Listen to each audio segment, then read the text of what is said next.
Welcome to Peter Leg Podcast, where you're empowered to lead, inspire, and influence. My guest today is Michael Hind, who's the CEO of the Tri-Cities Chamber of Commerce. And my very first question was going to be, how long have you been CEO? But when we did the pre-interview, you shared something important. So why don't you share that now? I've been CEO. It's coming up on my 10th anniversary, and you and I met a couple times in my first couple years, and we haven't crossed paths since then. So it's great to catch up with you today, Peter. So where did we meet? Was it at a golf tournament? Was it a chamber event? Or I think it was a couple chamber events. We might even have had you out speak at something, or Douglas College event. And I know you're a Tri-City. This is was home. I think it's still home for you. I'm not sure. Yes, but, it is. Yeah. So yeah, one of those events. I think we crossed paths at. Yeah, my wife and family have lived in Coquitlam for almost 45 years, and 3 kids were born there, and the Royal Columbian Hospital, and so we consider ourselves a Coquitlam couple for sure. So you've seen a lot of changes in the area. Well, and even more so in the last 6 months. We're on Walker Street, which is close to the Vancouver Golf Club. Okay. And a lot of houses are still there, but they're going to tear them down and build some condos or something they're going to build. So it's a few blocks from us, so I don't think it's going to affect our house too much. Well, I think the whole community, all the Tri-Cities, is going under big change with SkyTrain coming out here 3 years ago. The Evergreen line has made things change. Coquitlam's looking at their city center plan. Port Moody, as you know, is trying to grasp with what they can look like, and Port Coquitlam just keeps trucking along under Mayor West and doing some very cool things out there. All 3 cities, along with Anmore and Belcarra. I mean, I actually got 5 communities we deal with out here are doing some pretty good things. So the 5 cities are all part of the Tri-Cities Chamber of Commerce? Yep, 3 cities and two smaller communities in Anmore and Belcarra. Yep, they're all part of it. We work with all 5. How did that all come about, and when did that all come about? As best I can tell, the Tri-Cities Chamber was formed nearly 50 years ago in 1971. Wow. That's the records we have. And I think there was a Coquitlam Chamber before that, and maybe a Port Moody one. And it's all amalgamated in 1971 into this bigger group that's now existed for nearly 50 years and is an institution out here. Well, that's for sure. So tell me, how are you handling the communication to your members through this pandemic? What are you doing to keep connected with them? Yeah, it's been interesting. It's been a fascinating process, actually. I mean, I walked in on Friday the 13th to my staff and said, "Okay, this is going to be huge," and it all kind of erupted that weekend and the next week. And we came up with a 3-phase plan for the whole what's going to happen. Businesses were going to be shut down. So we decided, first off, we're going to communicate clearly and quickly and accurately with our members. So we were watching the broadcast from the Prime Minister or whoever, and with whatever information came out, we would decipher it extremely quickly, very concisely, not a long email, but just here's what's going on. If you need more information, go here. And we would send it out in a very timely manner, like literally within minutes of it being announced and details coming out. So I think that we were probably one of the first ones to jump on that. I had dedicated staff. We were up early in the morning making sure we got that. And people started to follow us in terms of, because they knew they'd get the information quickly, accurately, and not be overwhelmed with it. So that was our first strategy, and it served us well. We opened up our mailing list to any business in the Tri-Cities or anywhere because we didn't want to limit it during a pandemic. We said, well, it's open to anybody. So we had 1,200 new businesses sign up within the first couple weeks just to get the information. So that was our first thing we did. Second thing we did is we thought, okay, what's going to happen in the pandemic?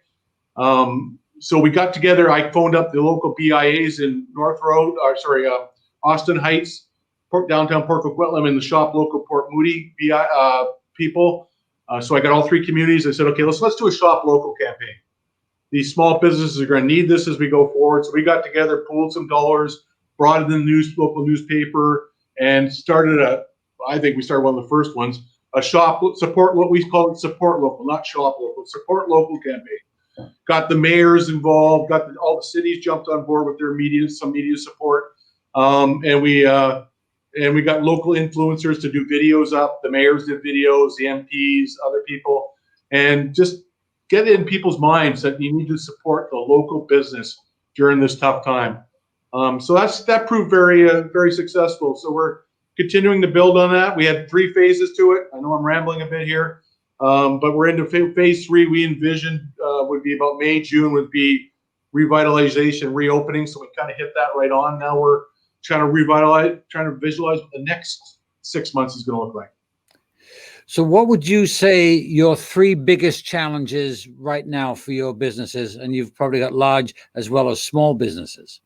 What are your 3 biggest challenges? Well, for the businesses, the biggest challenges for the businesses are just to cash flow, staying open in some cases, like just meeting rent has been tough for some people. And adhering to the ever-changing regulations. I mean, Dr. Henry's done a fantastic job. I think the government's done a really good job of managing this, but the changes are coming out fast and furious at all different levels, and making sure they get the correct information on how to deal with it, how to access the government programs. We did over 45 webinars in 2.5 months. Wow. When the pandemic started, and it was with Service Canada, it was government people, it was with professionals in the field. How do you access all these programs? So making sure they got access to those programs, and then keep trying to keep the businesses going for the next 6 months, or until we get through to the other side. We're a ways away from that yet. So we're trying to navigate that and trying to help people with that. What do you think the other side looks like in terms of time? We're not planning on, I've told my board, we're not planning on doing any large events, and we've relied a lot on large events for revenue and just getting people together. We're not scheduling any large events till Q3 2021 at the earliest. That's our plan right now. Wow. So mid next year, hopefully there's a vaccine or something that'll help out. So that's our plan. We're going to do lots of online stuff, some smaller stuff. We are doing a golf event because you can golf socially distanced. We've just changed the format quite a bit, but people are liking to be able to get out. So, but no big events till Q3 2021 is kind of our plan. So how are you communicating with your members then? We're doing a lot of having breakfast or lunches or dinners or cocktail parties or very small events if we do them at all, but lots of online, lots of phone calls, just connecting with our members. What are you doing? What are you seeing out there?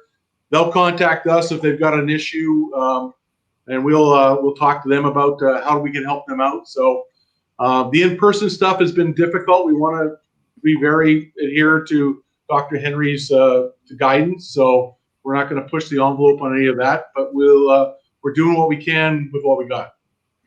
So are there any specific things in which you're helping some of your members cope with this pandemic? 1 or 2 things that you might be doing that someone else isn't doing that they've never even thought of? Well, I think the Support Local campaign, I think a lot of people are doing it, but we jumped on it really early, and we partnered with all the local, getting all the, as you know, it's getting all the Tri-Cities together to do something that all of them work on together is not the easiest thing in the world. And to get the local BIAs and Support Local Port Moody, Shop Local Port Moody people together and under one roof and pool our kind of energies in that has been fantastic. And we're going to relaunch that. We're going to actually relaunch it in the next couple weeks with a new logo and a new name, which I think will work really well. So that's something we're really focusing on. And that and just continuing to give them good, accurate information in a timely manner, and be there to support them if they've got questions. Have you given any thought as to how BC Business might be able to help you with the magazine or our online properties? We're totally BC related. We're focused on what we're doing to help this community. For me, the community of Coquitlam, because I live in the community, but also the province. Any specific things we could do for you? I think you're doing a great job just promoting BC Business. I think we need to look internally. I think if anything, this pandemic's taught us we have to rely on ourselves locally. And we've seen businesses pivot to fight the pandemic. You saw Nova Textiles out in Coquitlam. I don't know if you know about them. They were doing dog beds and stuff. But Jason from Nova phoned me up like literally a day into the pandemic and said, listen, I can pivot to making N95 masks. I just need some money.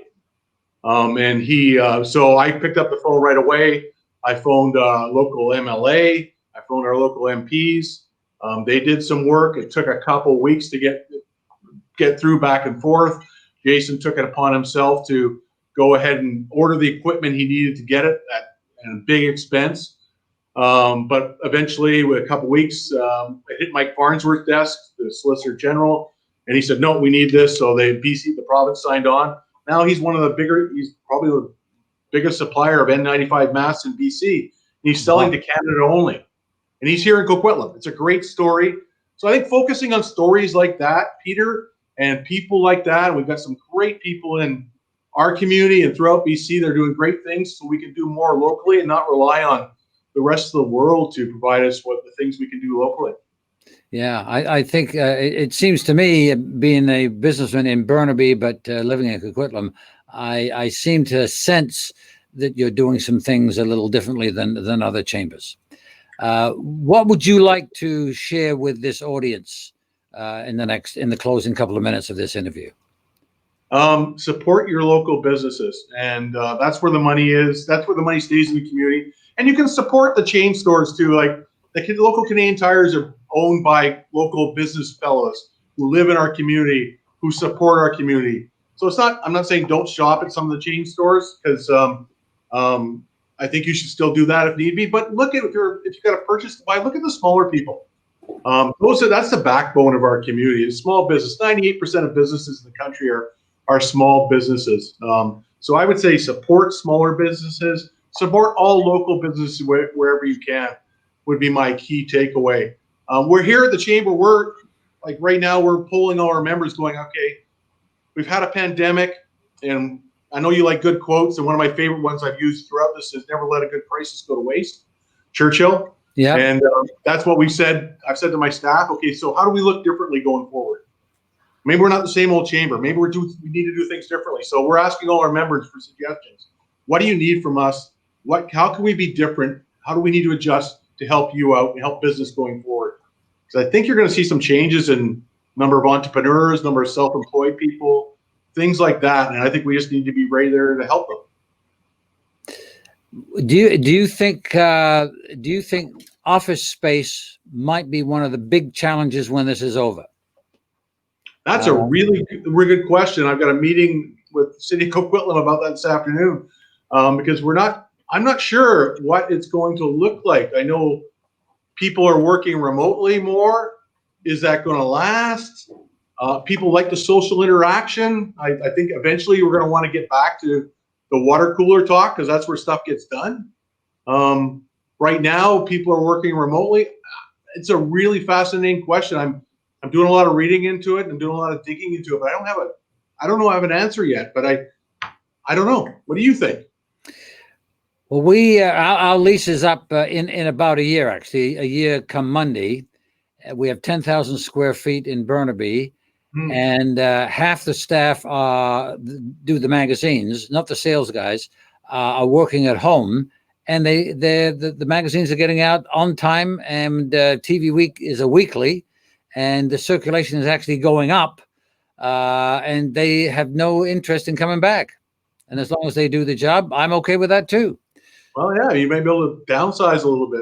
I don't know. I think eventually people are going to want to be around people. I mean, we're social creatures. Yeah. And good things happen when I know you can Zoom with people and interact, but the cooler talk and the lunchroom talk, that's where some germs of some great ideas have happened over the centuries. So I think eventually it's going to shift back to that, but it might take some time, and it'll be with some changes. So it's going to be fascinating what developers do. I haven't talked to many of them lately, but I know Coquitlam's planning some big office developments, especially in the city center area. So it's going to be very interesting to see how that works out. Well, Michael, thank you very much for doing this. I appreciate that. My guest has been Michael Hind, the CEO of the Tri-Cities Chamber of Commerce. I live in Coquitlam, so I'm very familiar with what they're doing, and I obviously support all the chambers throughout this province, but for me, particularly the Tri-Cities Chamber of Commerce. Michael, thank you very much for doing this. I appreciate it.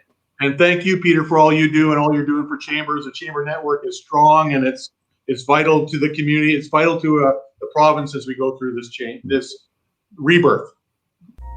Thank you for listening to Peterleg Podcast.